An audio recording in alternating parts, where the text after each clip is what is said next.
had a couple kind of boyfriends on the show. I know you have a long-term boyfriend now. How I was kind of curious, like, how you've been with your boyfriend now for 5 years.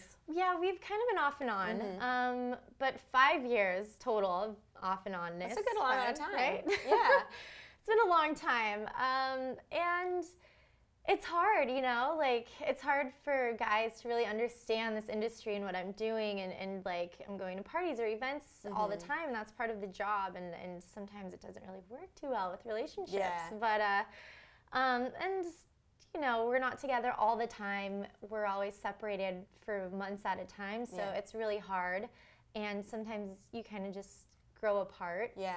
And then you get together and it's like, oh, I missed you. Yeah. How are you? And what has it been your kind of secret to making it work with him? We're still figuring that out. You're like, well, ask me in a few weeks. You know, like, just communication. Yeah. And you have to be loyal, and that's, you know, with Corey and I mean, everyone's seen it on the TV and all that. Like, that's been something that's, you know, it's hard because I'm around all these people all the time, and so he kind of does his thing, and it's hard. Like, it's just all about loyalty and trust, and it's really hard. It's just all about, you really have to communicate and just stick to it. Has he ever shown you how to ride his BMX? Taught you any cool tricks or anything? I know how to ride a bike.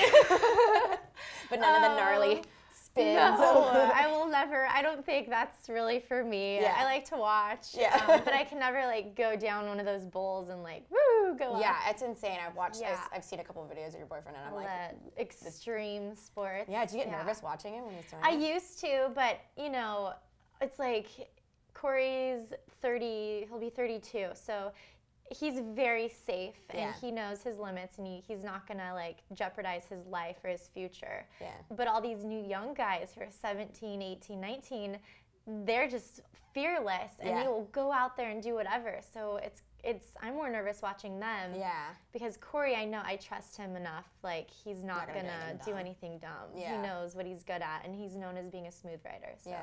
Awesome. Yeah. So I have to ask you, do you still talk to Justin Bobby? Where hath Justin Bobby gone? Where is he?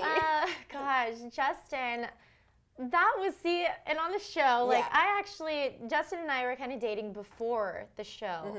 And he actually filmed with me during first season. Oh. He cut my hair at my very first apartment. He's a hairdresser, right? That's how I met him. Yeah. I was working at Coyote Studios, and he was assisting Steven Meisel and on a shoot, and I was a receptionist, and he kept walking back and forth, and I was like, what is this guy doing? And he kept coming up and asking, like, oh, can you help me with the magazines, or can you make me a coffee? I'm like, there's so many magazines on the coffee table. There's a coffee person, and that's kind of how we met. Yeah. And I've kept in touch with him a little bit. I know he was living in Nicaragua for a while. Oh. He has a new salon. He has 3 salons that he's opened. South Coast Plaza, Manhattan Beach, Nicaragua. I had no idea he was such an entrepreneur. He's really cleaned up. Yeah. I think he plays hockey now and is working on his band. So. Oh my God, where are they now? Justin Bobby, now we know. But he's, like, off the radar. Yeah. No one will ever be able to contact him or find him. He'll always be that, like, gypsy in a sense. A guy taking off on his bike. Yeah. He's very mysterious. I kind of love the fact that it sounds like he is exactly the way he seemed on TV. Yes, he is. Yeah. Very much.